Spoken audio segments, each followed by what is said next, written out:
الحمد لله نحمده ونستعينه ونستغفره ونؤمن به ونتوكل عليه ونعوذ بالله من شرور أنفسنا ومن سيئات أعمالنا من يهده الله فلا مضل له ومن يضلل فلا هادي له ونشهد أن لا إله إلا الله وحده لا شريك له ونشهد أن محمدا عبده ورسوله صلى الله تعالى عليه وعلى آله وأصحابه وبارك وسلم تسليما كثيرا كثيرا أما بعد فأعوذ بالله من الشيطان الرجيم بسم الله الرحمن الرحيم ومن يعمل سوءا أو يظلم نفسه ثم يستغفر الله يجد الله غفورا رحيما وقال تعالى يا أيها الذين آمنوا توبوا إلى الله توبة نصوحا. آج ربیع الاول کی 13 تاریخ ہے اور دسمبر کی 25. ایک عید عیسائیوں کی گزری اور ایک تو اسی عید کے بارے میں کچھ روشنی ڈالوں گا کہ اسلام میں عیدیں کتنی ہیں اور اہل بدعت نے کتنی بنا لی ہیں، ان کے دلائل کیا ہیں، اس کے جوابات کیا ہیں. مختصر، زیادہ گہرائی میں نہیں جاؤں گا کیونکہ گل ویلے دی دے پھل موسم دا، یہ بار بار مثال سناتا رہتا ہوں. بات مختصر ہو جامع ہو، دلائل مختصر ہوں جامع ہوں. اللہ تعالیٰ نے اپنے حبیب صلی اللہ علیہ وسلم کو جو دین دیا جسے اسلام کہا جاتا ہے، یہ دین عملی زندگی سکھاتا ہے انسان کو. رسول اللہ صلی اللہ علیہ وسلم سے ایک مرتبہ پوچھا گیا کہ دین کیا ہے؟ آپ نے فرمایا الدین هو النصیحہ، دین بھلائی کا نام ہے، خیر خواہی کا نام ہے. پوچھا کس کے لیے؟ فرمایا اللہ کے لیے، اس کے رسول کے لیے اور عام مسلمانوں کے لیے. یعنی اللہ کے بھی حقوق ادا ہوں، اس کے رسول کے بھی حقوق ادا ہوں اور عام مسلمانوں کی بھی حقوق ادا ہوں. اور اگر کبھی کوئی حق تلفی ہو جائے تو اللہ نے پھر توبہ کا دروازہ رکھا ہے. اللہ کے حقوق کیا ہیں؟ اللہ تعالیٰ نے جو چیزیں ہم پہ فرض کی ہیں ہم ان کو پورا کریں. 5 نمازیں فرض کی ہیں، 5 وقت نماز ادا کریں. رمضان کے روزے فرض کیے، روزے رکھیں. رسول صلی اللہ علیہ وسلم کا حق کیا ہے؟ آپ صلی اللہ علیہ وسلم کا حق یہ ہے آپ صلی اللہ علیہ وسلم پر درود شریف پڑھا جائے. یا ایھا الذین آمنوا صلوا علیہ وسلموا تسلیما، صلاۃ بھی پڑھو اور سلام بھی. صلاۃ اور سلام میں فرق یہ ہے کہ سلام کہتے ہیں سلامتی کو، یعنی ہر قسم کے عیب سے، عذاب سے سلامتی، مصیبتوں سے سلامتی.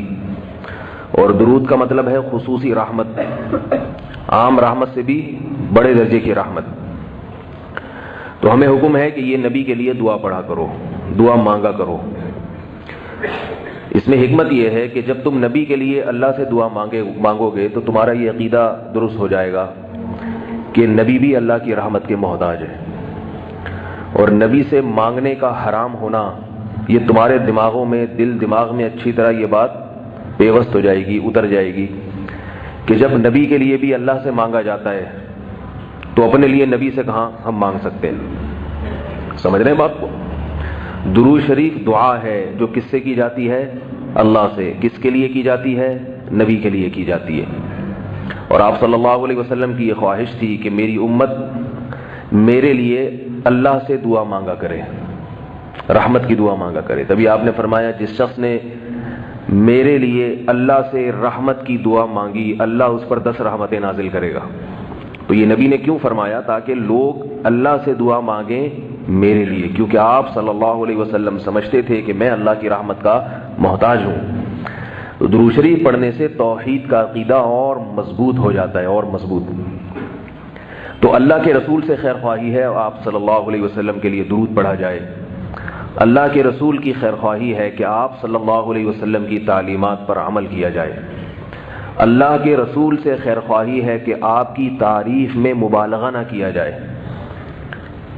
مبالغے کا مطلب ایسی تعریف کہ اللہ اس کے رسول میں فرق ہی ختم ہو جائے، یہ غلو ہے. ایک صحابی آئے نبی صلی اللہ علیہ وسلم کے سامنے، بہت زیادہ تعریف کی آپ صلی اللہ علیہ وسلم کی.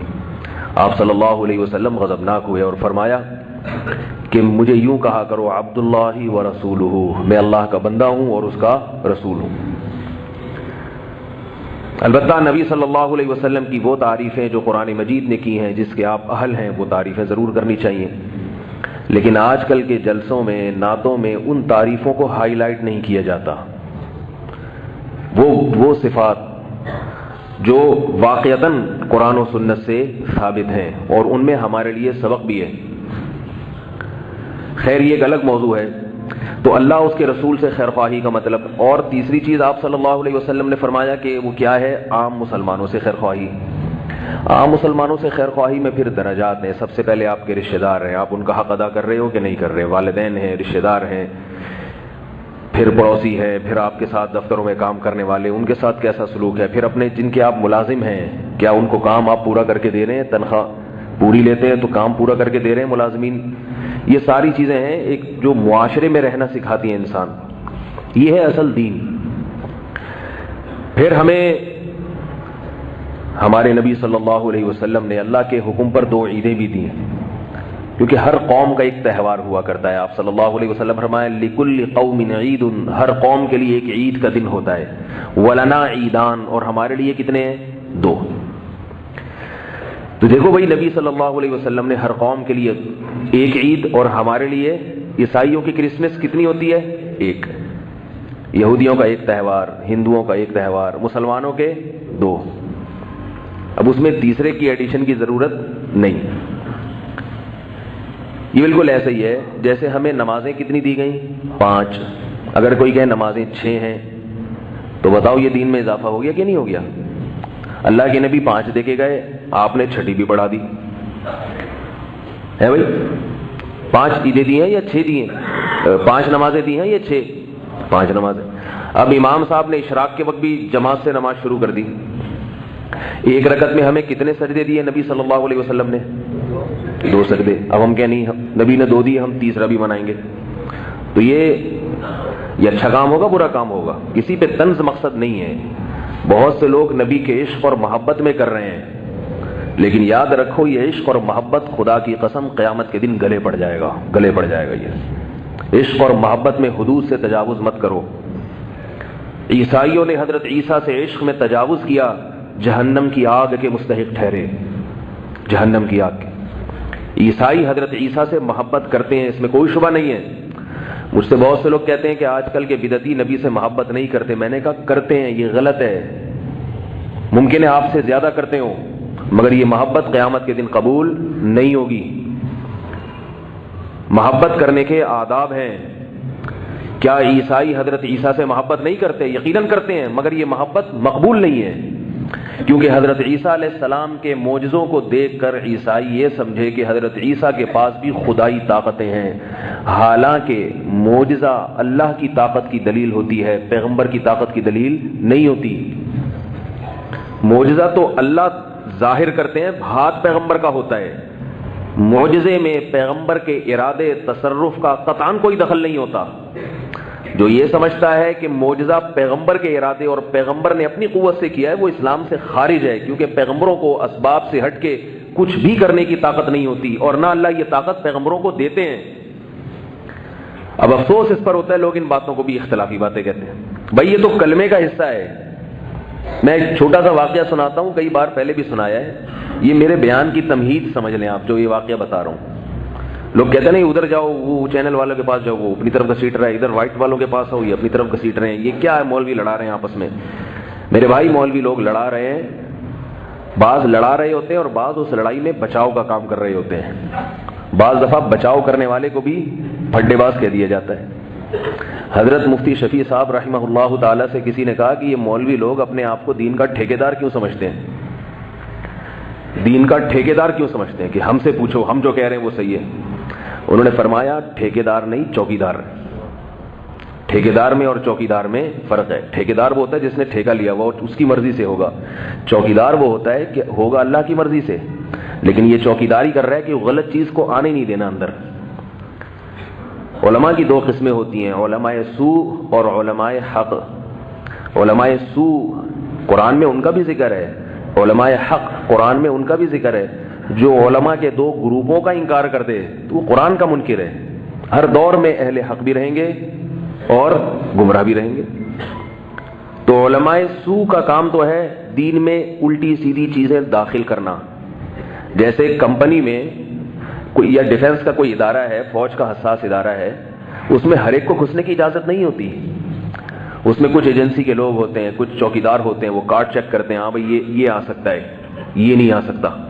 کوئی کیسا سوٹ بوٹ پہن کے کتنی اچھی کوٹ اور ٹائی، بلکہ فوجی وردی پہن کے پہنچ جائے ڈیفنس کے ایریا میں، چوکیدار جو ہوگا نا وہ دیکھے گا کہ اس کے پاس فوج کا کارڈ ہے یا نہیں. وہ وردی کو نہیں دیکھے گا، وہ اس کی ٹوپی اور اس کے جوتوں کو نہیں دیکھے. وہ کہے گا کہ جتنے بھی دہشت گردی کی کاروائیاں ہوتی ہیں وہ دہشت گرد وہی لباس استعمال کرتے ہیں.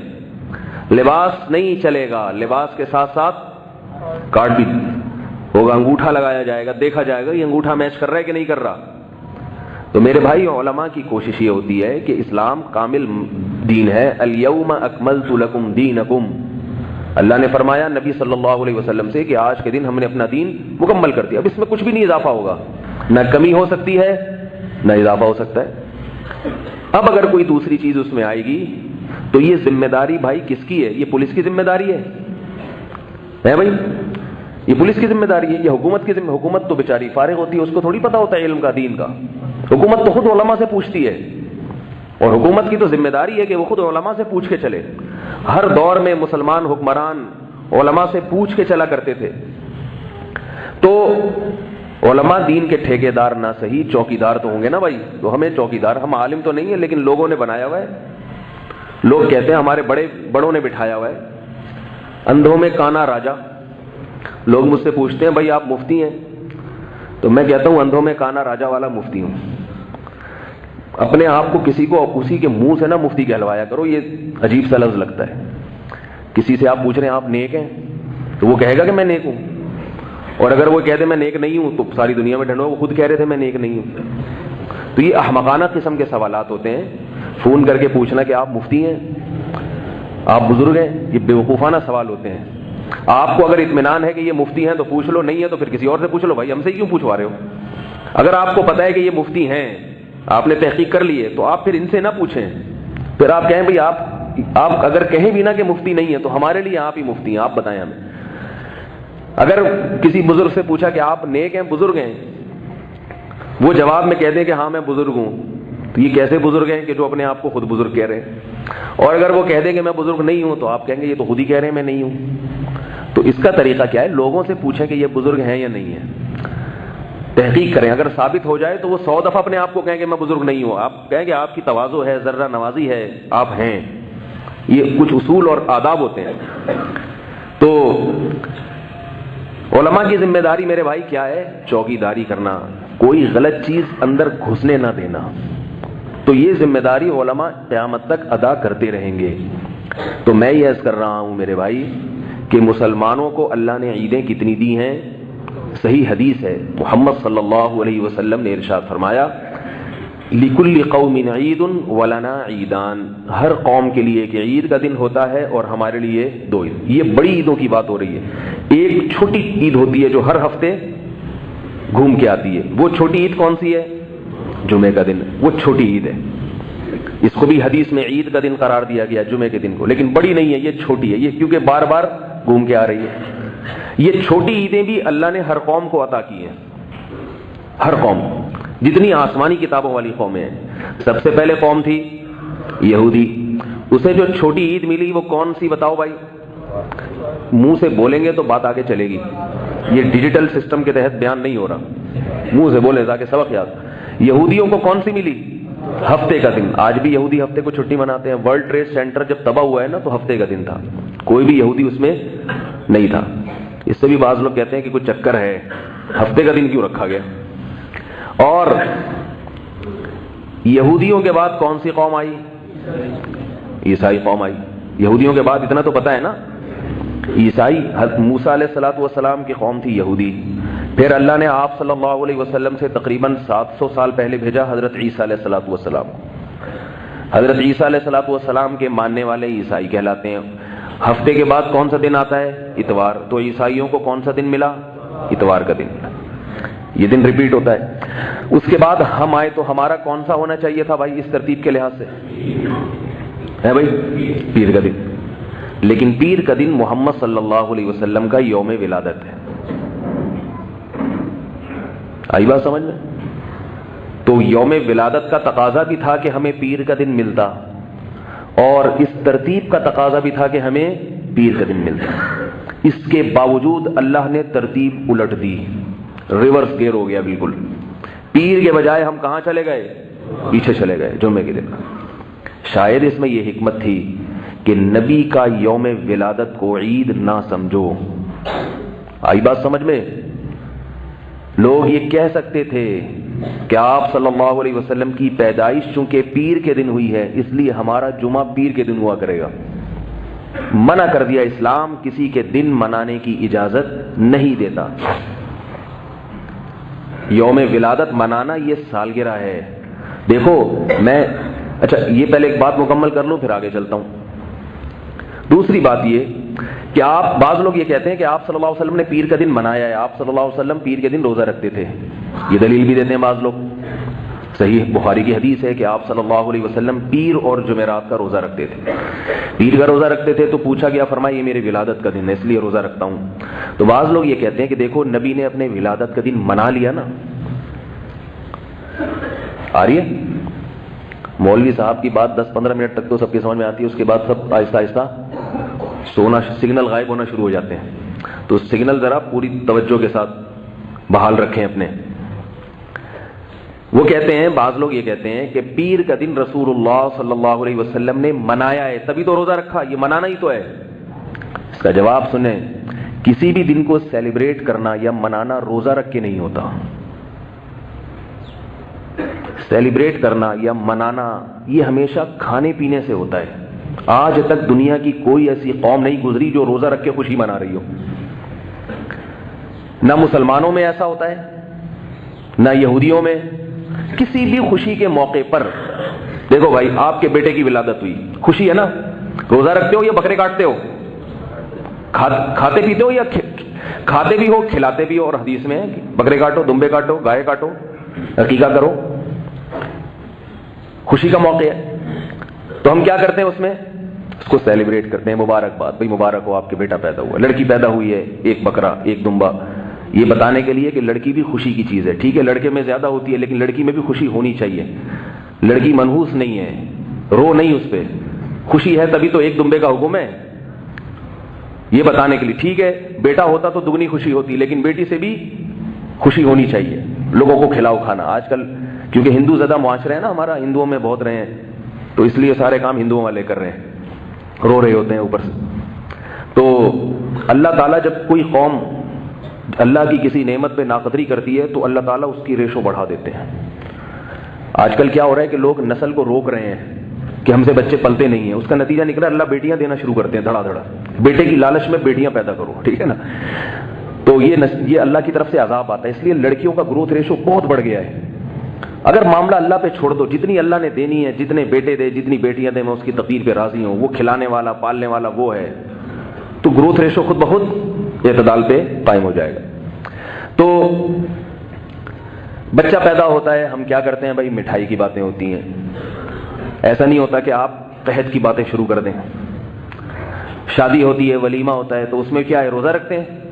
ہے بھائی کوئی آپ سے کہے میری شادی ہوئی ہے، آپ فوراً مٹھائی کی بات کرتے ہو کہ نہیں کرتے؟ بھائی ہاں ہوں کرو گے تو بات کروں گا، مجھے پھر میرے سے توجہ سے سنیں گے تو بات ہوگی، ورنہ میں کوئی پروگرام یا لیکچر پیش کرنے کے لیے نہیں آتا یہاں پہ. تو ایسا نہیں ہوتا کہ جیسے یونیورسٹی میں ہوتا نا 1 گھنٹے کے اتنے پیسے ملتے ہیں تو پروفیسر صاحب لیکچر ڈیلیور کر کے چلے جاتے ہیں، ان کو پیسے مل جاتے ہیں. مجھے پیسے نہیں ملتے الگ سے کوئی اس تقریر کے. اس لیے بات سنیں گے سمجھیں گے تو بات کروں گا، نہیں کریں گے تو پھر میں ایک پیپر دے دوں گا، اس کو گھر بیٹھ کے پڑھ لیے گا آپ لوگ. تو سیلیبریٹ کرنا یہ خوشی کے موقع پر ہوتا ہے، اور سیلیبریٹ کرنے کا طریقے میں مٹھائی کھانا، کیک، یہ سب باتیں ہوتی ہیں. ہم لوگ کے یہاں مٹھائی کا رواج ہے، گوروں کے ہاں کیک پیسٹریوں کا رواج ہے، کیونکہ وہ گورے ہیں بہرحال. ظاہر ہے وہ ہماری طرح تھوڑی ہے کہ وہ جاہل مٹھائی جلیبی کھا رہے ہیں. تو جلیبی انگریز کی سمجھ میں آج تک آئی نہیں ہے، اس لیے نہیں کھاتا وہ۔ ایک انگریز جلیبی کی دکان پہ کھڑا تھا، جلیبی اٹھا کے گھور گھور کے دیکھ رہا ہے اس کو۔ کسی نے جلیبی والے نے پوچھا کیا دیکھ رہا ہے بھائی، لینا ہے؟ لے کہہ رہا ہے میں یہ دیکھ رہا ہوں اس کے یہ پائپ ہے گھوما ہوا، دونوں طرف سے یہ پائپ کا منہ بند ہے، اس میں شیرہ گھسایا کہاں سے ہے؟ اس پائپ کا منہ دونوں طرف سے بند ہے، اس کے اندر شیرہ گھسایا کہاں سے؟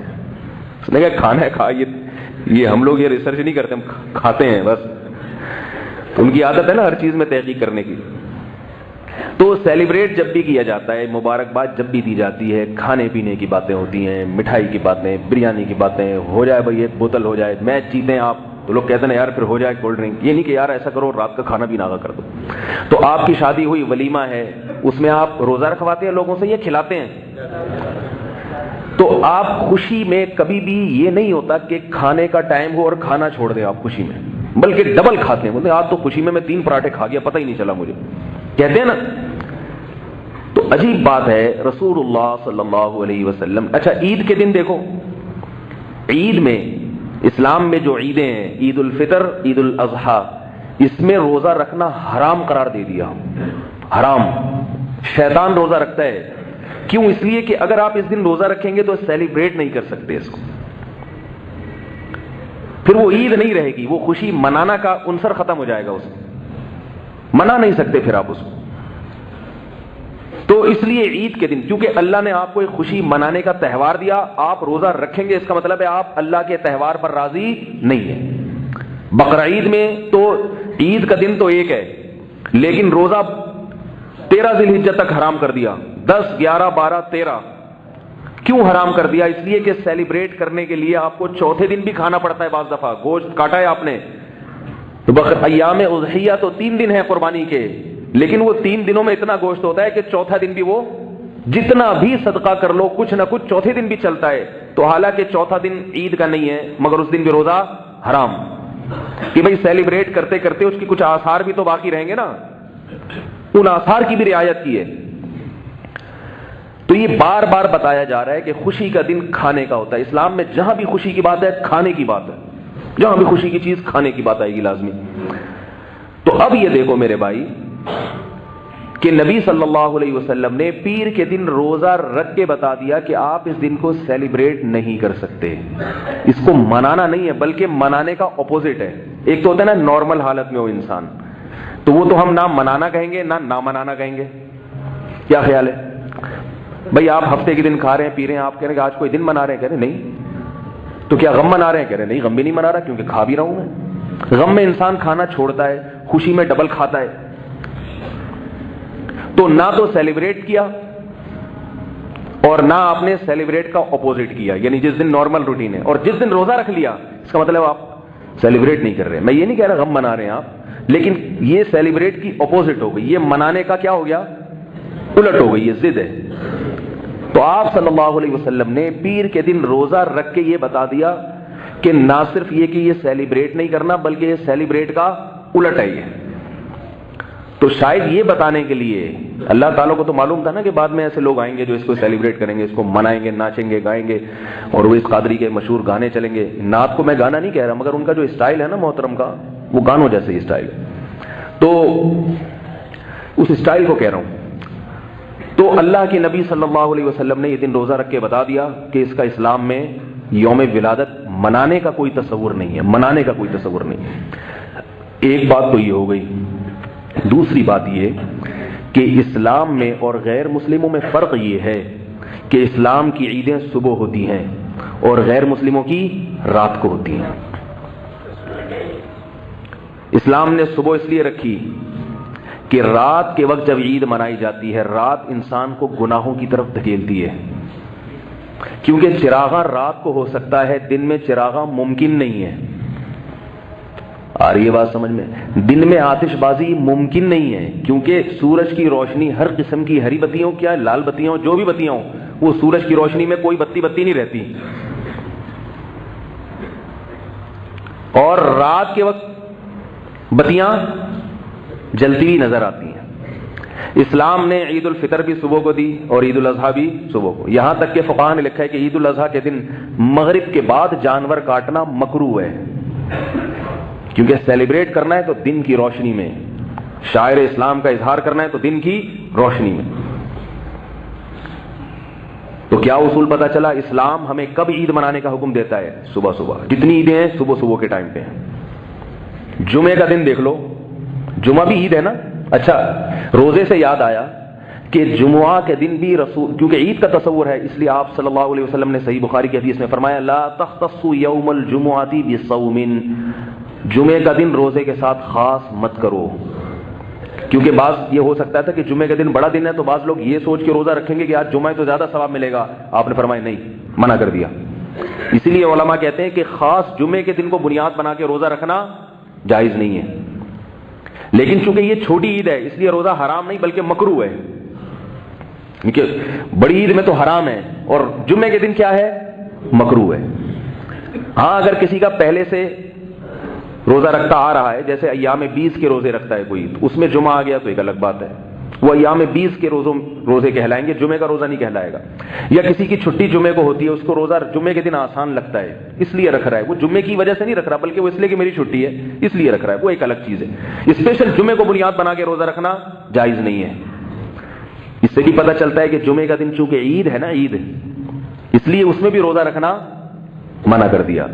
تو اس سے پتہ چلا کہ جو عید ہے اس میں روزہ نہیں ہو سکتا. تو آپ صلی اللہ علیہ وسلم نے پیر کے دن روزہ رکھ کے بتا دیا کہ یہ عید نہیں ہو سکتا، یوم ولادت عید نہیں ہو سکتا.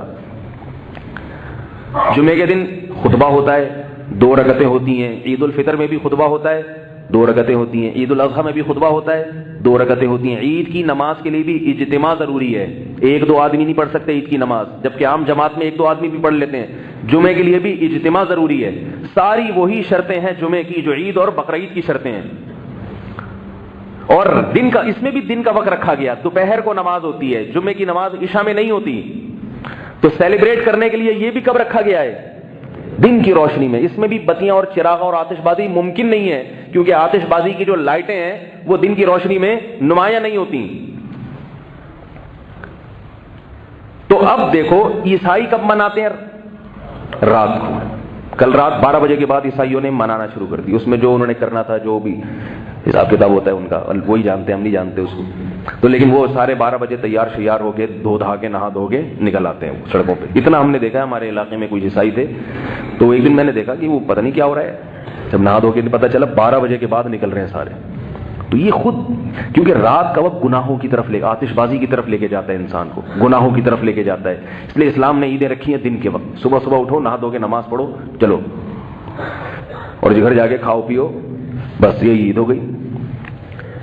جبکہ جو ہمارے ہاں 12 ربیع الاول منائی جاتی ہے اس میں اصل جو جشن منایا جاتا ہے وہ کس وقت؟ رات. کیونکہ دن کو منانے کا مزہ ہی نہیں ہے. دن میں وہ نہ ہری بتیاں نظر آئیں گی نہ لال بتیاں. منوڑا کو کسی نے بتایا کہ اتنا زبردست سجایا گیا سمندر کو لانچ پہ، خوبصورت لائٹیں اور یہ وہ، تو یہ دن میں تو ہو ہی نہیں سکتی بھائی. تو یہ خود اس کی علامت ہے کہ یہ ایک بدعت چیز ہے جو شریعت کے مزاج کے خلاف، کہیں سے بھی شریعت کے لحاظ سے یہ میچ نہیں کرتی ہے. یہ تو جب ہے جب 12 تاریخ کو یوم ولادت مان لیا جائے، فرض کر لیا جائے تو ہے، پھر یہ منانا جائز نہیں ہے. لیکن حقیقت یہ ہے کہ 12 تاریخ یوم ولادت ہے ہی نہیں. حضرت عمر رضی اللہ تعالیٰ عنہ کے دور میں آپ نے دیکھا کہ صلح حدیبیہ میں جو درخت تھا نا جس کے نیچے بیعت کی تھی صحابہ کرام نے، 1400 صحابہ نے موت پر بیعت کی تھی. تو وہ درخت بڑا مبارک تھا کیونکہ قرآن مجید میں اس کا تذکرہ آیا، اذ یبایعونک تحت الشجرۃ. اللہ راضی ہو گیا ان صحابہ سے جو آپ سے بیعت کر رہے تھے درخت کے نیچے. اب کیا ہوا، کیونکہ وہ بعد میں جب کمزور ایمان والے لوگ آئے تو وہ حضرت عمر نے پہلے ہی درخت کٹوا دیا تاکہ پوجا پاٹ نہ شروع ہو جائے. لیکن اب کچے ایمان والے جو ہوتے ہیں نا، جن کو عشق کا جنون تو ہوتا ہے مگر عشق کے آداب نہیں پتہ ہوتے ان کو. آج کل عشق ایسا ہے، جیسے ایک پیر صاحب تھے، ان میں تواضع اتنی تھی کہ وہ اپنے جوتے کسی کو اٹھانے نہیں دیتے تھے. پٹھان بھائی ناراض نہ ہو، کیونکہ یہ ہمارے حضرت سنایا کرتے تھے اور یہ بتاتے تھے کہ ان کے پٹھان مرید نے ایسا کیا. تو وہ جب تک میں ان بزرگوں نے جن کا بتایا نا تو وہ نام نہیں لوں گا تو وہ مزہ نہیں آئے گا. پھر تو ہمارے استاد بھی ہیں، بہت سارے پٹھان ہیں، ہمارے شاگرد بھی ہیں، تو کسی قوم کی تضحیک یا مذاق اڑانا مقصد نہیں ہے، بلکہ یہ ان کے جذبے کو بیان کرنا مقصد ہے کہ وہ محبت ایسے ہوتی ہے۔ تو حضرت گنگوہی نے لکھا ہے، اور ہمارے حضرت رحمہ اللہ بھی بیان کرتے تھے کہ ایک پٹھان مرید تھے، گاؤں دیہات سے آئے تھے، دیہاتی تھے وہ، دیہاتیوں کے زیادہ آداب وداب نہیں پتہ ہوتے، تو وہ اپنے پیر صاحب کا بہت احترام کرتے تھے۔ تو انہوں نے اپنے پیر صاحب سے کہا کہ ہماری موجودگی میں آپ اپنے جوتے نہیں اٹھا سکتے، کیونکہ ہمارے لیے یہ بڑی غیرت کے خلاف ہے کہ پیر صاحب کے جوتے ہماری موجودگی میں پیر صاحب خود اٹھائیں، ہم اٹھائیں گے آپ کے جوتے۔ پیر صاحب کہتے تھے کہ ان میں تواضع اتنی تھی، پہلے زمانے کے پیروں میں کچھ تواضع بھی کافی زیادہ ہوا کرتی تھی، اور جن میں یاد رکھو جو اپنے جوتے اٹھواتے ہیں اس کا یہ مطلب نہیں کہ ان میں تواضع نہیں ہے، بعض میں تربیت کا عنصر غالب ہوتا ہے، لیکن جو اپنے جوتے اٹھوا کے خوش ہوتے ہیں نا تو وہ متکبر ہے، اس سے تعلق چھوڑ دو۔ آئی بات سمجھ میں؟ جوتے اٹھوا کے خوش ہونا یہ انسان میں حب جاہ کی دلیل ہے۔ تو اب وہ کیا ہے کہ انہوں نے جوتے نہیں اٹھانے دیے اس کو، انہوں نے کہا نہیں خو ہم اٹھائے گا۔ پیر صاحب نے آگے بڑھ کے جلدی سے اپنے جوتے خود ہی اٹھا لیے، جیسے ہی اٹھائے ہیں پٹھان بھائی جو مرید ہیں پیر صاحب کا ہاتھ پکڑ کے مروڑا اور ان کی کلائی اتر گئی اور جوتے ہاتھ سے لیے، بولا جب تک ہمارے جیسا مرید زندہ ہے پیر صاحب آپ اپنے چپل خود نہیں اٹھا سکتے۔ ابے اللہ کے بندے تو نے ان کا ادب تو کیا مگر ان کا بازو تو دیکھ، بازو توڑ دیا تو نے۔ عشق مصطفیٰ میں اتنا آگے چلے جانا کہ مصطفیٰ صلی اللہ علیہ وسلم ہی کو ناراض کر دینا، شریعت کی حدود اور اس کے ضابطوں کی دھجیاں اڑا دینا، یہ کہاں سے محبت ہے؟ یہ کون سی محبت ہے بھائی؟ تو جمعے کے دن بھی روزہ رکھنے کو منع کیا، یہ بتانے کے لیے کہ عید ہے۔ راتوں کو عیدیں نہیں منائی جاتی ہیں اسلام میں، اسلام کی عیدیں کب ہوتی ہیں؟ دن میں ہوتی ہے۔ اور آخری بات یہ کہ 12 تاریخ رسول اللہ صلی اللہ علیہ وسلم کا یوم ولادت ہے ہی نہیں۔ لوگ مجھ سے پوچھتے ہیں اس کی دلیل کیا ہے کہ آپ یہ کہتے ہیں 12 تاریخ یوم ولادت نہیں ہے۔ بھائی دلیل اس سے پوچھی جاتی ہے جو دعویٰ کرتا ہے، جو کہہ رہے ہیں کہ 12 تاریخ ہے ان سے دلیل پوچھو کہ اس کی دلیل کیا ہے۔ آج یہی نہیں پتا ہوتا کہ دلیل، ایک آدمی آپ کے پاس آیا، ایک آدمی میرے پاس آئے اور کہنے لگے کہ آپ نے مولوی صاحب مجھ سے 1 لاکھ روپے لیے ہیں واپس کریں۔ میں کہوں بھائی میں نے نہیں لیے، وہ کہے دلیل کیا ہے کہ آپ نے نہیں لیے ہے بھائی؟ وہ کہے اس کی کیا دلیل ہے کہ آپ نے نہیں لیے؟ اب میں دلیل تلاش کر رہا ہوں، میں 4 آدمیوں کو لے آیا کہ یہ 4 آدمی کہہ رہے ہیں میں نے آپ سے نہیں لیے، تو کہہ رہے جس وقت لیے تھے اس وقت یہ 4 موجود ہی نہیں تھے۔ پھر میں دوسرے 4 لے کر آیا، میں چوتھے 4 لے کر، ساری زندگی دلیل سے میں یہ ثابت نہیں کر سکتا۔ دلیل کا اصول یہ کہ جو دعویٰ کرے گا اس سے پوچھی جائے گی دلیل۔ ایک آدمی میرے پاس آ کے کہتا ہے کہ آپ نے 4 لاکھ روپے لیے ہیں، میں کہتا ہوں نہیں لیے، وہ کہہ رہے لیے ہیں، میں کہتا ہوں بھائی نہیں لیے، وہ کہتا ہے لیے، میں کہتا ہوں بتاؤ پھر کیا دلیل ہے، کون گواہ ہے تمہارے پاس؟ میں تو اقرار نہیں کر رہا، جب میں اقرار نہیں کر رہا تو پھر گواہ لے کر آؤ، اب میرا مطالبہ درست ہوگا۔ حدیث میں آتا ہے البینۃ علی المدعی والیمین علی من انکر، جو شخص دعویٰ کرتا ہے دلیل اس کے ذمہ ہوتی ہے۔ بہت سے لوگ ہم سے پوچھتے ہیں کہ یہ جو قضائے عمری ہے اس کی دلیل کیا ہے؟ کہتے ہیں نا بھائی 20 سال نماز نہیں پڑھی تو اب قضائے عمری پڑھنا ضروری ہے۔ علماء کہتے ہیں نا، چاروں مذاہب کے علماء کہتے ہیں، حنفی بھی، مالکی بھی، شافعی بھی، حنبلی بھی، سارے 1400 سال میں جتنے بڑے بڑے فقہاء ہیں سب یہی کہتے ہیں کہ حتیٰ کہ علامہ ابن تیمیہ رحمۃ اللہ علیہ وہ بھی یہی کہتے ہیں کہ آپ کے ذمہ بہت ساری نمازیں قضا ہو گئیں تو وہ پڑھے بغیر معاف نہیں ہوں گی۔ اب لوگ ہمیں پوچھتے ہیں کہ فلانے پروفیسر صاحب نے بیان کیا ہے، فلانے صاحب نے، انہوں نے کہا کہ قضا عمری کا اسلام میں کوئی تصور نہیں ہے۔ ہم کہتے ہیں تصور ہے، تو وہ کہتے ہیں اپنے مفتی صاحب سے پوچھو کہ اس کی کیا دلیل ہے، 20 سال کی نمازیں اگر ہو جائیں تو وہ بھی پڑھنا ضروری ہے۔ یہ بھی احمقانہ سوال ہے۔ بھائی آپ دعویٰ کر رہے ہو کہ نماز پڑھے بغیر ذمے سے ساقط ہو جاتی ہے، تو آپ نے دعویٰ کیا ہے، آپ کوئی حدیث پیش کرو کہ نمازیں جب زیادہ ہو جاتی ہیں تو بغیر پڑھے معاف ہو جاتی ہیں، آپ کے ذمے دلیل پیش کرنا، یہ الٹی کہانی چل رہی ہے۔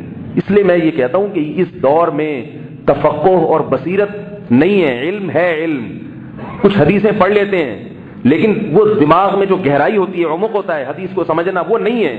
اسی لیے ہم کہتے ہیں بھائی ان لوگوں کو چھوڑو، ان مجتہدین کے پیچھے چلو، ائمہ اربعہ کے پیچھے چلو، جن کو اللہ نے اجتہادی صلاحیتیں دی تھی ان کے پیچھے چلو۔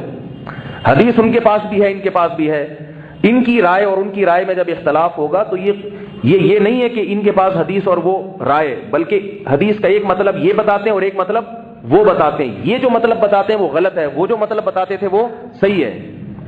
تو یہ دو رائے کا اختلاف ہے، اس لیے اس میں مجتہدین کی رائے کو ترجیح دینی چاہیے۔ تو خیر، جو یہ کہتے ہیں نا کہ 12 ربیع الاول رسول اللہ صلی اللہ علیہ وسلم کا یوم ولادت نہیں ہے، اس کی کیا دلیل ہے؟ تو ان سے آپ یہ پوچھا کریں کہ جو یہ کہتے ہیں کہ یہ یوم ولادت ہے، ان سے دلیل پوچھی جائے گی، ایک بھی صحیح حدیث پیش کر کے دکھا دیں جس میں آتا ہو کہ نبی کی وفات کب ہوئی ہے؟ 12 تاریخ کو ہوئی ہے۔ ایک بھی حدیث نہیں ہے۔ اتنا بڑا دعویٰ کر دیا، بات ختم ہو گئی، اب دکھائیں۔ اب یہ نہیں ہے، یہ دلیل نہیں ہوتی کہ فلانے نے فلاں کتاب میں یہ لکھا ہے کہ 12 تاریخ ہے، فلانے نے فلاں کتاب میں لکھا ہے کہ 12 تاریخ۔ تو کتاب میں لکھنے میں کتنا ٹائم لگتا ہے بھائی؟ ایک صاحب سے میں نے کہا کہ یہ جو نماز جنازہ کے بعد تم اجتماعی دعا مانگتے ہو یہ درست نہیں ہے، اس کو چھوڑ دو۔ وہ مجھے کہنے لگے اس کی کیا دلیل ہے کہ نماز جنازہ کے بعد اجتماعی دعا نہیں ہے؟ میں نے کہا نبی صلی اللہ علیہ وسلم نے کہیں بھی ثابت نہیں ہے کہ نماز جنازہ کے بعد مستقل آپ صلی اللہ علیہ وسلم نے دعا مانگی ہو، انفرادی کا بھی ثبوت نہیں ہے، اجتماعی تو بہت دور کی بات۔ کہنے لگے نہیں، یہ منع کہاں ہے؟ کون سی کتاب میں منع ہے؟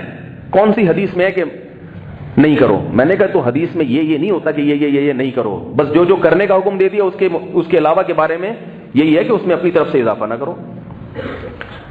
ایک چھوٹی سی بات کر کے آگے چلتا ہوں۔ دیکھو آج کل ایک مسجدوں میں ایک نیا حساب شروع ہو گیا ہے۔ امام صاحب کیا کرتے ہیں کہ جنازہ کا اعلان کر دیا کہ نماز کے بعد جنازہ ہوگا، پھر اس جنازے سے پہلے دعا مانگنا شروع کر دیتے ہیں۔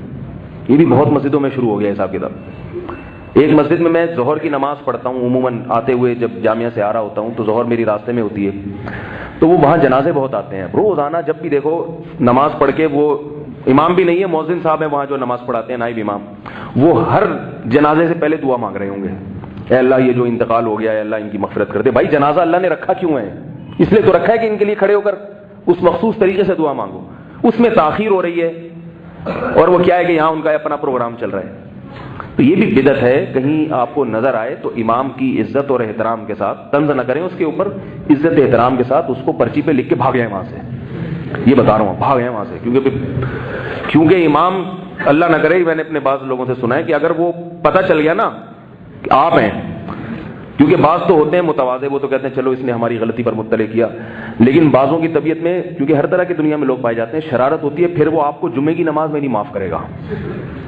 آپ کہیں بھی نظر آ گئے نا، پورا بیان آپ کے اوپر ہو جائے گا کہ آج کل لوگ آتے ہیں پرچی پکڑا کے بھاگ جاتے ہیں، ایسا بھی ہوتا ہے۔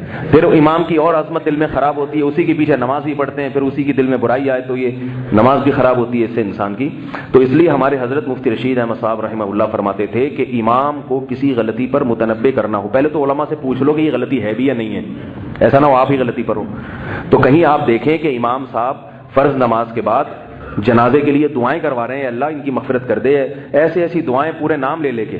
میں ایک مسجد میں نماز پڑھ رہا تھا، اپنی جماعت نکل گئی میری، وہ تھوڑا گرین شیڈ تھا ان میں، تو حیدرآباد کی بات ہے، تو میرے ساتھ میرا شاگرد بھی تھا، ہماری نماز نکل گئی، سفر میں تھے، ہم نے جب نماز پڑھ رہے تھے تو ہمیں امام صاحب کی دعا کی آواز آ رہی، اے اللہ ستار بھائی کی مغفرت کر دے، انہوں نے اتنے پنکھے لگائے ہیں مسجد میں، اے اللہ غفار بھائی نے یہ اے سی انہوں نے لگوایا، ان کی مغفرت کر دے، جو جس نے جہاں لگوایا سب کو ہائی لائٹ کیا جا رہا ہے۔ ہمارے لیے نماز میں ہنسی روکنا مشکل ہو گیا تھا، یار یہ کوئی پروگرام چل رہا ہے، یہ دعا ہو رہی ہے، یہ سیاست ہے، یہ دعاؤں میں بھی سیاستیں چل رہی ہیں۔ تو اب کیا ہے کہ جنازہ تگڑا آ گیا، تگڑا جنازہ نا، جنازے کی بھی 2 قسمیں ہوتی ہیں، ایک غریب غربا کا، چلو اے اللہ مغفرت کر دے، چلو بیٹا صحیح کافی ہے ہو جائے گی۔ ایک ہے ذرا کوئی سیٹھ صاحب کا جنازہ ہے، ذرا تگڑا قسم کا جنازہ، پھر وہ جنازہ تو اللہ نے تو سب کا ایک ہی جیسا رکھا ہے نا، اللہ نے جو مغفرت کی دعا اللہم اغفر لحینا ومیتنا وشاہدینا، وہ تو سب کا، اور بھی حدیث میں دعائیں ہیں، وہ تو سب کی ایک ہی جیسی ہیں، اس میں یہ نہیں دیکھا جاتا یہ 20ویں گریڈ کا آفیسر ہے یا کوئی چپڑاسی ہے، موچی ہے، سب ایکویلٹی، سب برابر نظام رکھا اللہ نے۔ اب اگر امام صاحب جنازہ پڑھائیں گے جو چندہ دیا کرتے تھے تو ان کا بھی شریعت میں ان کا بھی ویسا ہی ہے جو چندہ نہ دینے والے کا ہے، کوئی فرق نہیں۔ تو اب امام صاحب کیا کرتے ہیں کہ تھوڑا سا اپنی طرف سے تڑکا لگاتے ہیں تاکہ اس کے لواحقین کو پتہ چلے کہ ہم نے بھی دینا ہے، یہ سلسلہ ہمارا ختم نہیں ہونا چاہیے، ورنہ ہمارا بھی جو ہے نا وہ ہول سیل کے حساب سے ہو جائے گا جنازہ۔ تو وہ ریٹیل پرائس پہ جنازہ پڑھوانے کے لیے پھر امام صاحب نماز کے بعد پھر لمبی دعا مانگتے۔ جنازہ رکھا ہوا ہے، اسلام کہہ رہا ہے، شریعت کہہ رہی ہے کہ جنازے میں تاخیر مت کرو۔ نبی نے فرمایا حضرت علی سے 3 چیزوں میں تاخیر مت کرو، ان 3 چیزوں میں ایک کیا ہے؟ جنازہ۔ یہاں تک کہ صحابہ کرام کی جب میت ہوتی تھی، انتقال ہوتا تھا، بعض دفعہ نبی کو اطلاع دینے سے پہلے دفنا دیا کرتے تھے، کیونکہ رات کو انتقال ہوا، آپ صلی اللہ علیہ وسلم کو جگائیں گے تو نیند خراب ہونے کا اندیشہ ہے، فجر تک انتظار کریں گے تو جنازے میں تاخیر ہوگی، اس لیے رات ہی کو دفنا دیا۔ حالانکہ محمد صلی اللہ علیہ وسلم کسی پہ جنازہ پڑھے کتنی بڑی خیر و برکت ہے، لیکن صحابہ جانتے تھے کہ تاخیر، یہ تھے سنتوں، اصل سنت کے حرص اس کو کہتے ہیں۔ تو اب کیا ہے کہ وہ امام صاحب کا پروگرام چلتا ہے نماز کے بعد، یا اللہ ان کی مغفرت کر دے، یا اللہ وہ جنازہ پڑھا ہوا ہے، وہ کہہ رہے بھائی مغفرت کے لیے اللہ نے جو طریقہ بیان کیا ہے جنازے کی دعا وہ پڑھو نا۔ تو جیسے نماز جنازہ کے بعد دعا جائز نہیں ہے، بدعت ہے، اسی طرح نماز جنازہ سے پہلے بھی ناجائز ہے۔ تو کہیں کسی مسجد میں دیکھیں، کیونکہ لوگ کہتے ہیں کہ آپ خود کیوں نہیں بتا دیتے، یاد رکھو ہر آدمی اپنی فیلڈ کو اچھا صحیح طرح سمجھتا ہے۔ مولوی صاحب جب ایک دوسرے مولوی صاحب کو اس طرح کی باتیں شروع کر دیں تو پھر تھوڑا سا دلوں میں کچھ خطرہ ہوتا ہے، تو اس لیے اس کا بہترین طریقہ یہ ہے پرچی لکھیں اور ایسی جگہ ڈال کے غائب ہو جائیں، وہاں سے رائٹنگ سے بھی نہ پکڑے جائیں، تو اس سے فائدہ ہوگا کہ وہ دیکھیں گے بھائی ذرا میں اس کی تحقیق کر لوں کیا واقعی ایسا ہے یا نہیں۔ ہر انسان سے خطا ہو سکتی ہے، میں کسی کی توہین نہیں کر رہا، مجھ سے بھی غلطیاں ہوتی ہیں، بعض دفعہ لوگ مجھے بتاتے ہیں، میں دیکھتا ہوں ہاں بھائی اگر یہ واقعی غلطی ہے تو میں اس سے رجوع کرتا ہوں، نہیں ہوتی تو بتا دیتا ہوں بھائی آپ کو غلط فہمی ہوئی ہے۔ تو کوئی بھی دنیا میں ایسا نہیں ہے جو ہے وہ دودھ کا دھلا ہوا ہو، اس سے کوئی خطا ہی نہ ہو سکتی ہو۔ تو کسی امام میں یہ غلطی دیکھیں تو طنز نہ کریں۔ ہمارے ہاں ہوتا یہ ہے کہ جب کوئی چیز سیکھتے ہیں تو جا کے پھر طنز شروع کر دیتے ہیں، وہ یہ کر رہے ہیں، وہ فلانے نے کہا تھا یہ بدعت ہے لہٰذا مولوی بدعتی ہیں، تو یہ چھوٹی چھوٹی باتوں پہ بدعتی ہونے کا فتویٰ نہ لگایا کریں، بس سمجھا دیا کریں، اور ایک دفعہ سمجھا دیں اس کے بعد دوبارہ نہ چھیڑیں۔ ہمارے ذمے بات پہنچانا ہے، منوانا نہیں ہے۔ فتنہ وہاں کھڑا ہوتا ہے جہاں منوانے کے لیے مسلط ہو جاتے ہیں، امام مان نہیں رہا پھر آپ منوا رہے ہیں، پھر جھگڑے، پھر کمیٹیوں میں فسادات، پھر مسجدوں میں دو دھڑے۔ یہ وہ اتنا برا کام نہیں تھا، لیکن یہ دھڑے بندیاں اس سے زیادہ برا کام ہو گیا۔ تو آپ نے بات پہنچا دی، آپ کا فرض ادا ہو گیا۔ منوانا آپ کا کام نہیں ہے، منوانا پولیس کا کام ہے۔ پولیس کیوں ہے؟ وہ بھائی جب کوئی نہیں مان رہا ہو تو ڈنڈے کے زور سے سمجھائے گی، وہ آپ نہیں منوا سکتے، اور اگر پولیس نہیں منوا رہی تو آپ پولیس بننے کی کوشش نہ کریں۔ سمجھ رہے بات کو؟ تو میں یہ عرض کر رہا تھا، کہاں سے بات چل رہی تھی بھائی؟ نہیں 12 ربیع الاول رسول اللہ صلی اللہ علیہ وسلم کی تاریخ پیدائش نہیں ہے۔ اگر کوئی کہتا ہے تو کوئی ایک حدیث پیش کرے، صحیح حدیث ہو، یہ نہ ہو کہ فلانے نے لکھا ہے تو فلانے نے لکھا ہے تو ڈمکانے نے لکھا ہے۔ تو وہ میں جنازے کی بات کر رہا تھا نا، جنازے کے بعد دعا کے بارے میں بار بار کہہ رہے تھے کہ کسی نے لکھا ہے کہ ناجائز ہے؟ میں نے کہا ہاں، تو کہنے لگے کس نے؟ میں نے کہا میں نے لکھا ہے، ابھی تھوڑی دیر پہلے میں گھر میں لکھ کے آ رہا ہوں، چھپ بھی جائے گا انشاءاللہ، تو بس وہ لکھا ہوا ہو جائے گا۔ تو لکھا ہوا تھوڑی دلیل ہوتا ہے، کوئی بھی کچھ بھی اٹھا کے لکھ لے۔ دلیل تو یہ ہوتی ہے کہ قرآن و سنت سے ائمہ مجتہدین جو قرآن و سنت ہی کی تشریح کرنے والے ہیں ان سے کیا ثابت ہے۔ تو باقی کسی نے بھی کچھ اٹھا کے لکھ دیا تو وہ اس کی کوئی گارنٹی نہیں ہے بھائی، وہ تو کوئی بھی کچھ لکھ سکتا ہے، تو کوئی دلیل نہیں ہے اس کی۔ اور فلکیات کی روح سے اگر دیکھا جائے، دیکھو آج انٹرنیٹ پہ سرچ کرو، آپ اسلامی تاریخ سے اپنی انگریزی تاریخ نکال سکتے ہو، کیا خیال ہے بھائی؟ دن بھی نکال سکتے ہو، تاریخ بھی نکال سکتے ہو، بہت زیادہ فرق آتا ہے تو ایک دن کا فرق آ سکتا ہے، اس سے زیادہ فرق نہیں آتا۔ جب آپ انٹرنیٹ پہ پرانی تاریخ ڈالیں گے نا انگریزی، گوگل پہ آج تجربہ کر کے دیکھیں اور دیکھیں کہ یہ تاریخ کے لحاظ سے میرے اسلامی تاریخ اور میرا دن کیا بنتا ہے، تو آپ کو بتا دے گا آپ کا دن یہ بنتا ہے اور آپ کی اسلامی تاریخ، اور وہ بتا دے گا کہ بھئی یہ ایک دن کا فرق اس میں ہو سکتا ہے، کیونکہ گوگل کو اس وقت نہیں پتا تھا کہ مفتی منیر صاحب نے کیا اعلان کیا تھا، چاند ہوا تھا کہ نہیں ہوا تھا، گوگل کیلکولیٹ کر کے بتاتا ہے بس۔ پشاور میں وہ ایک دن پہلے بتائے گا اگر سمجھدار ہوگا، اور کراچی میں ایک دن بعد بتائے گا، لیکن گوگل ابھی اتنی سمجھ نہیں آئی اس میں، ہر چیز گوگل سے پتہ چلتی ہے سوائے ایک چیز کے، وہ تو یاد ہے نا، وہ نہیں پتہ چلتی، وہ کسی اور وقت دوبارہ بتاؤں گا، بک کم ہے۔ تو آپ گوگل پہ سرچ کریں 12 ربیع الاول، رسول اللہ صلی اللہ علیہ وسلم کی جو 20ویں تاریخ پیدائش ہے، نبی صلی اللہ علیہ وسلم نے حجۃ الوداع جو کیا ہے وہ دن پر پورا اجماع ہے کہ وہ 9 ذی الحج تھی، اور دن کون سا تھا؟ جمعے کا، 9 ذی الحجہ جمعے کا دن، اور اگلے سال ربیع الاول میں آپ صلی اللہ علیہ وسلم کا انتقال ہوا پیر کے دن۔ کوئی ریاضی دان ذرا کیلکولیٹ کر کے دیکھے کہ جس سال آپ صلی اللہ علیہ وسلم کا انتقال ہوا اس سال 9 ذی الحجہ پڑ رہی تھی، جمعے کا دن۔ خیر اس سے تو وفات کا پتہ چلے گا، وفات کا، ولادت کا بھی اسی طرح کیلکولیٹ کیا جا سکتا ہے، یہ تو وفات کا پتہ چلے گا، اگلے سال وفات ہوئی ہے نا آپ کی، تو جس سال آپ صلی اللہ علیہ وسلم کی ولادت ہوئی ہے اس سال آپ صلی اللہ علیہ وسلم وہ جو ولادت ہوئی پیر کا دن تھا، اور اس پر بھی اتفاق ہے کہ مہینہ ربیع الاول کا تھا. تو آپ ذرا کیلکولیٹ کر کے یا کسی ریاضی دان سے دیکھیے، پوچھئے کہ کیا ربیع الاول میں 12 تاریخ کو اس سال پیر کا دن بیٹھ رہا ہے کہ نہیں بیٹھ رہا؟ تو وہ آپ کو بتائے گا کہ میچ ہی نہیں ہو رہا ہے، بلکہ پیر کا دن یا تو 8 تاریخ کو بیٹھ رہا ہے یا 9 ربیع الاول کو بیٹھ رہا ہے. اسی وجہ سے محقق علماء کہتے ہیں کہ اس بات کا زیادہ امکان ہے کہ آپ صلی اللہ علیہ وسلم کا یوم ولادت 8 ربیع الاول یا 9 ربیع الاول ہے، اور اس میں بھی 8 کو زیادہ ترجیح دی ہے. لیکن یہ بھی یقینی نہیں ہے. اس لیے یقینی نہیں ہے کہ صحابہ کرام نے آپ صلی اللہ علیہ وسلم کی ایک ایک چیز کو نوٹ کیا. آپ ہنستے تھے تو آپ کے دانت کتنے نظر آتے تھے، آپ صلی اللہ علیہ وسلم کھجور کیسے کھایا کرتے تھے، آپ صلی اللہ علیہ وسلم چلا کیسے کرتے تھے، آپ صلی اللہ علیہ وسلم بالوں کی مانگ کیسے نکالا کرتے تھے، آپ صلی اللہ علیہ وسلم کے سر میں کتنے بال سفید ہو گئے تھے.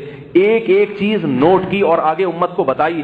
تو سوچئے کہ یوم ولادت اور یوم وفات نہ یا تو نوٹ نہیں کیا، نوٹ کیا تو آگے امت کو بتایا نہیں. یہ ہو نہیں سکتا کہ نوٹ نہ کیا ہو، یہ ممکن نہیں ہے. اس لیے کہ چلو ولادت میں تو کہہ سکتے ہیں نوٹ نہیں کیا، وفات کا دن تو معلوم ہونا چاہیے تھا نا. معلوم تھا مگر آگے نقل نہیں کیا تاکہ یہ امت برسیاں منانا نہ شروع کر دے، کیونکہ ولادت کے دن سے اور وفات کے دن سے کوئی شریعت کا حکم متعلق نہیں ہے. اس لیے صحابہ کرام نے نہ یوم ولادت کی تاریخ آگے امت کو بتائی اور نہ یوم وفات کی تاریخ امت کو بتائی. جان کر جیسے حضرت عمر نے وہ صلح حدیبیہ میں جو درخت تھا نا وہ جب کٹوا دیا تو بعض جو کمزور ایمان والے لوگ تھے جو عشق کرتے تھے مگر عشق کا طریقہ نہیں آتا تھا، انہوں نے پھر ایک درخت بنایا اور اس کو نام دے دیا یہ صلح حدیبیہ والا درخت ہے.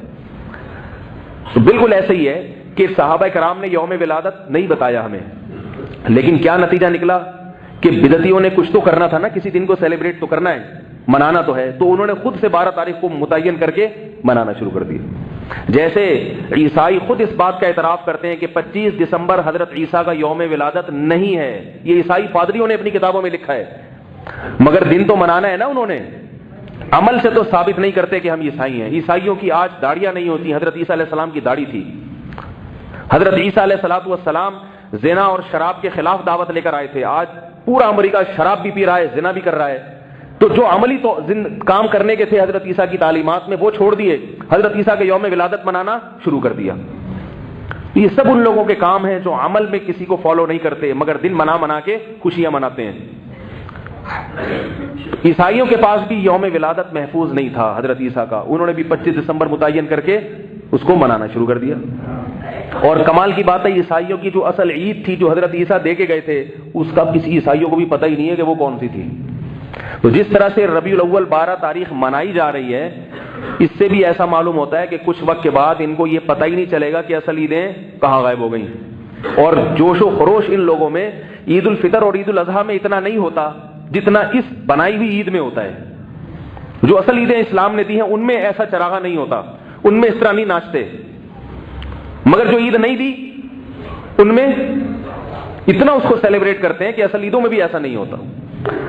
تو یہ ساری باتیں اس بات کی علامت ہے میرے بھائی، اللہ تعالیٰ نے ہمیں جو دین دیا ہے. بعض لوگ کہتے ہیں کہ تم لوگ بھی تو حضرت عمر کا دن مناتے ہو اور فلاں کے دن مناتے ہو. تو جو مناتے ہیں بھائی ان سے پوچھو، ہم تو نہیں مناتے.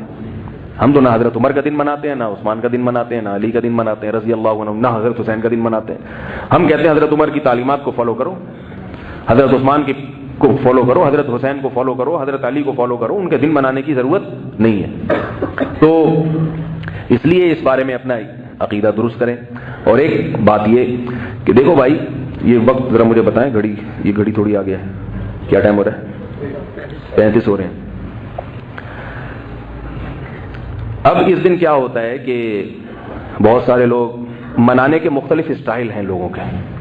کچھ تو بریک ڈانس پہ آ جاتے ہیں، نبی کی یاد میں ناچ رہے ہیں، باقاعدہ ڈانس ہو رہا ہے، اتنی بڑی بڑی داڑیاں اور پگڑیاں پہن کے ناچ رہے ہیں.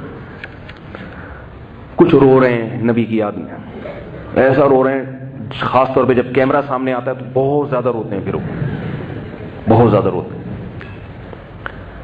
رونا دھونا یہ تنہائی میں اچھا لگتا ہے، مجمع میں رونا دھونا.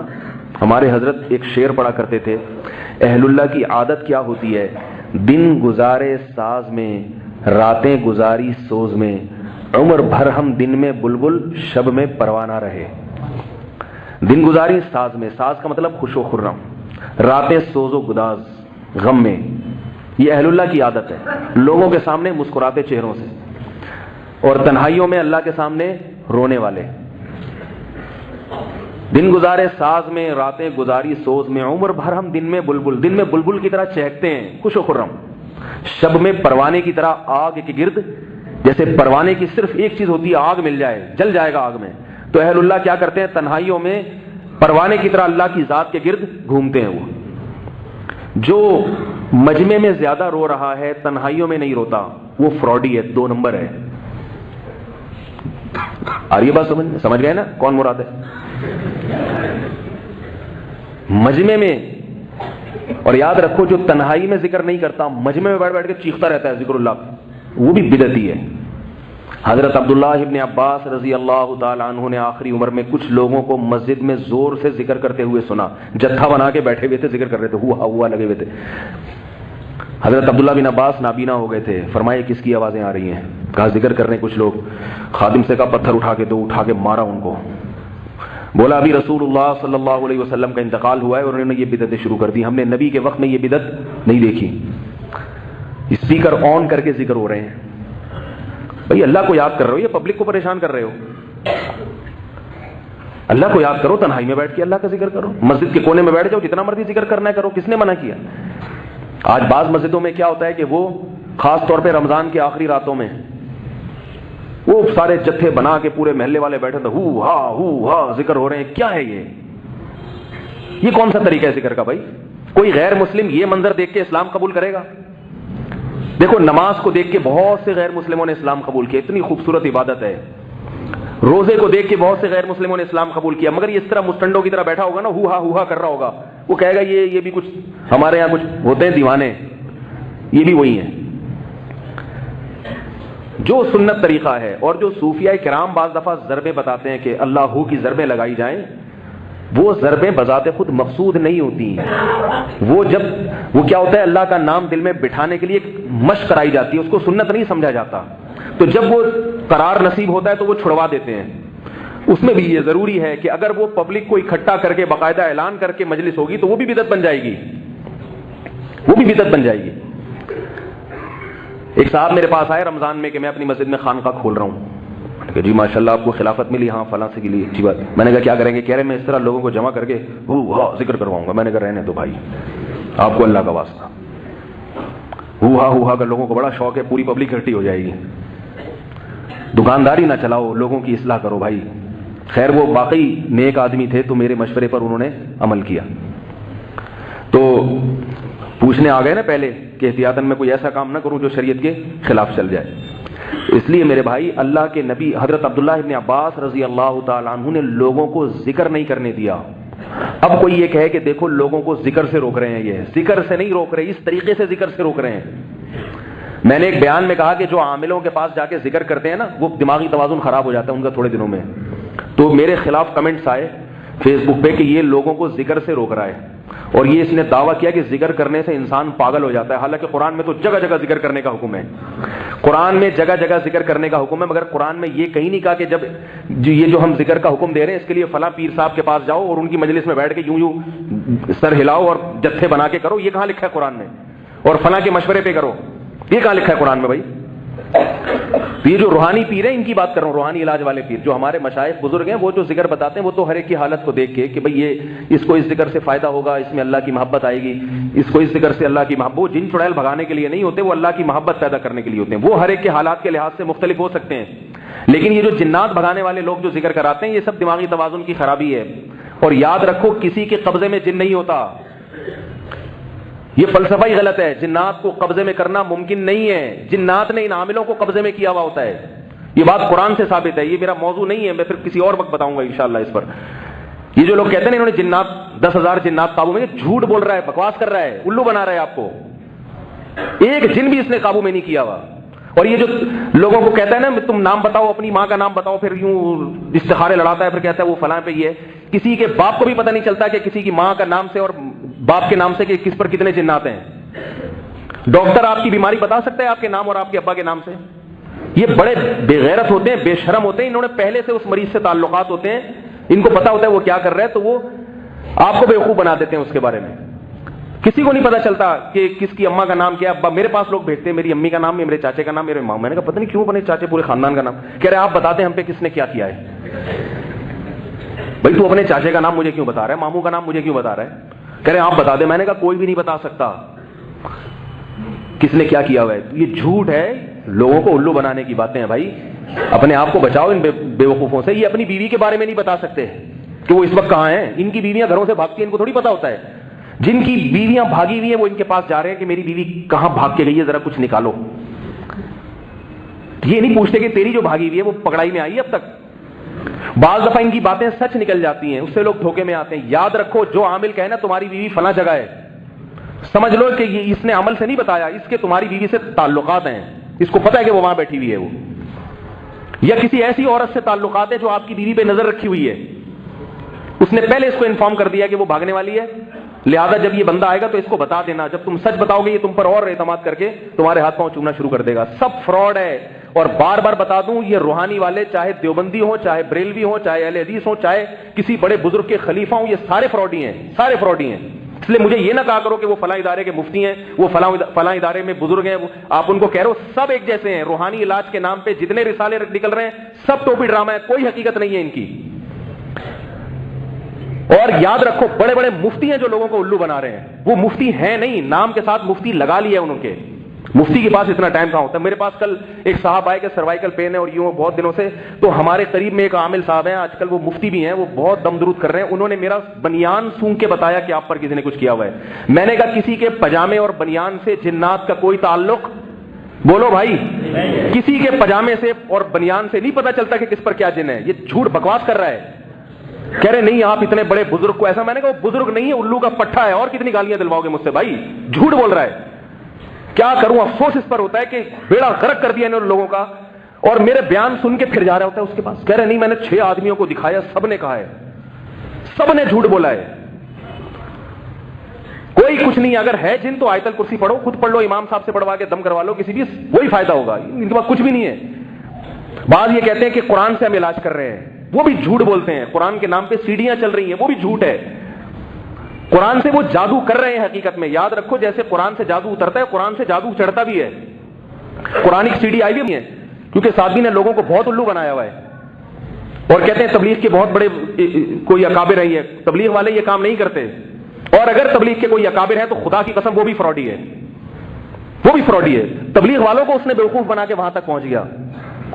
وہ کیا ہے, قرآن کی سیڑھیاں تقسیم کی ہوئی ہیں کہ جناب وہ یہ آیتیں اتنی دفعہ سنیں گے تو جن اترے گا. حالانکہ اس سے کیا ہو رہا ہے کہ جب آپ ایک دماغ میں تصور رکھ کے 1-1.5 گھنٹے تک وہ سنتے ہو تو آپ پہ اثرات ہونا شروع ہو جاتے ہیں, الٹیاں ہوتی ہیں. وہ الٹیاں ہونا آپ اس کی علامت ہے کہ آپ پہ جادو چڑھ رہا ہے. وہ بیچارہ مریض سمجھ رہا ہوتا ہے کہ مجھ پہ جادو اتر رہا ہے. تو سب الو بنانے والی باتیں ہیں, کسی کو نہیں مانا کرو. کوئی کرتا ہے نا یہ بنیان دیکھ کے, پجامے دیکھ کے بتا رہے میرے پاس لے کر آؤ, تو بچاؤ اپنے آپ کو ان چیزوں سے.